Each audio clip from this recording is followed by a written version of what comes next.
اور میں نے اس بچی کو اس کھودے ہوئے گڈھے کے اندر زندہ ہی ڈال دیا اور اوپر سے مٹی برابر کر دی۔ رب تعالیٰ بات کر رہے ہیں بچی سے،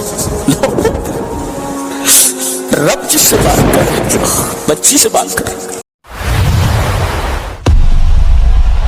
اگر آپ پہلی مرتبہ ہمارے چینل پر تشریف لائے ہیں تو ہم آپ کا خیر مقدم کرتے ہیں، پلیز سبسکرائب کر لیجیے۔ بچی پیدا ہوئی، گڈھا کھود کر کے اس کو زندہ درگور کر دیتے تھے۔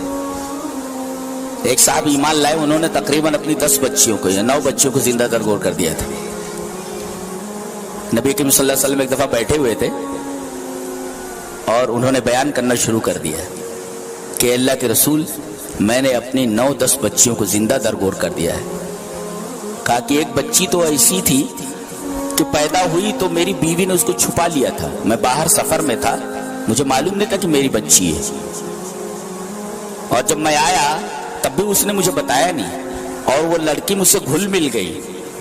بعد میں جب میری بیوی نے دیکھا کہ اس بچی کے ساتھ میرا دل لگ گیا ہے، محبت ہو گئی بچی سے، تو بتایا کہ کسی اور کی نہیں، یہ تمہاری بچی ہے۔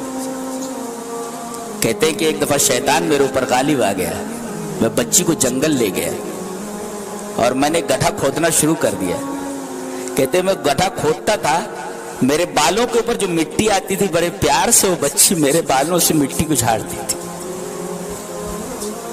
اور میں نے اس بچی کو اس کھودے ہوئے گڈھے کے اندر زندہ ہی ڈال دیا اور اوپر سے مٹی برابر کر دی۔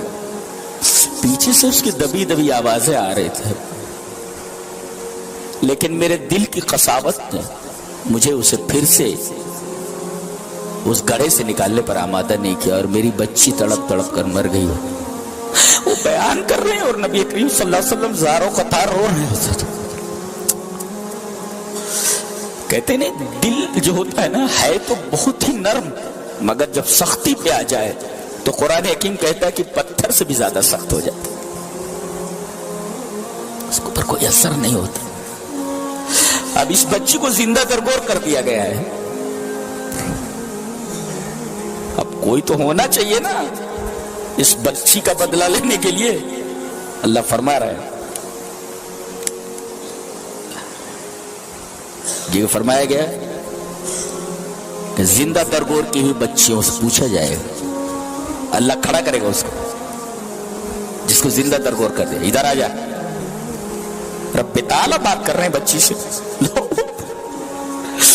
رب جس سے بات کر رہے ہیں بچی سے بات کر رہے ہیں، پوچھ رہا ہے کہ تجھے کیوں زندہ درگور کیا گیا تھا؟ لِأَيِّ ذَنبٍ قُتِلَتْ بِأَيِّ ذَنبٍ قُتِلَتْ، تیرا گناہ کیا تھا، تیری خطا کیا تھی؟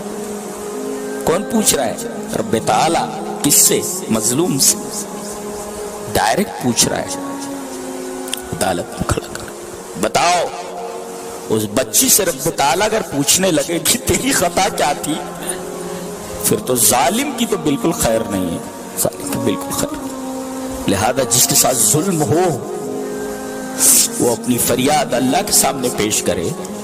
ظالم کا تو بہت برا حشر ہونے والا ہے، یقین مانیے آپ، ظالم بچتا نہیں۔